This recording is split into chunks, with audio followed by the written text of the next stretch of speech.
Pillole di salute. Pillole di salute. Cari amici, ben ritrovati a Radio Dosse 24. Io sono Rebecca Colombo e come sempre con me c'è la nostra zia Lara. Ciao cara! Zia.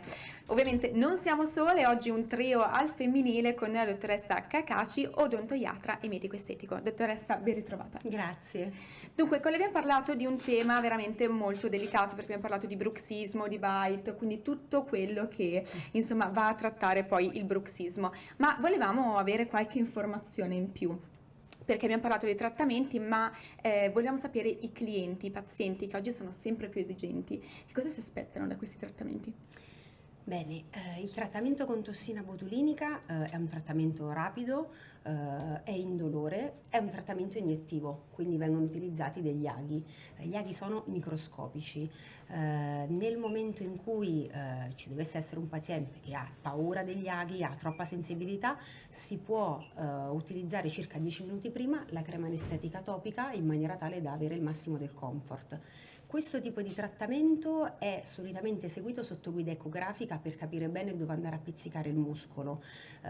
Cosa aspettarsi? Inizialmente nell'immediato post trattamento nulla di che, perché il paziente può tornare alle sue attività quotidiane tranquillamente. L'effetto della tossina si attiva a distanza di 7-10 giorni e quindi ci vuole un pochino, anche se i miei pazienti riferiscono sempre che già dopo i primi giorni, 3-4 giorni, iniziano a sentire il muscolo che si rilassa.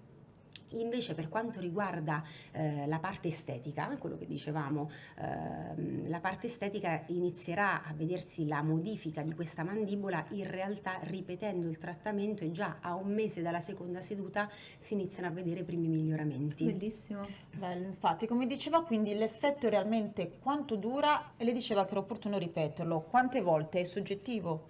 Allora, il trattamento inizialmente è temporaneo, bisogna ripetere il trattamento con le giuste tempistiche per questo tipo di problematica. Quindi fondamentalmente da studi scientifici è stato dimostrato che il trattamento con tossina botulinica per la parafunzione del bruxismo va ripetuto a 4, a 6, a 8, a 10, a 12, a 16 e insomma va ripetuto. Nel momento in cui si ripete, nel momento in cui vado a depotenziare il muscolo, man mano l'ideale sarebbe quello di avere un paziente che a distanza di 2-3 anni non ha più bisogno di questo tipo di trattamento. Certo. Dottoressa, lei ci ha incuriosito tantissimo, quindi vorrei chiederle dove possiamo trovarla. Allora, su Instagram sotto il nome di dottoressa Francesca Cacaci o sul mio sito che è ricollegato a Instagram, e lavoro a Milano e Piacenza. Ecco, benissimo, quindi la seguiremo sicuramente. Grazie per essere stata qui con noi. Mille. Grazie alla nostra zia Lara. Grazie a te, cara. E grazie a voi per averci seguito. Restate sempre qui su Radio Dosse 24. Ciao. Pillole di salute. Pillole di salute.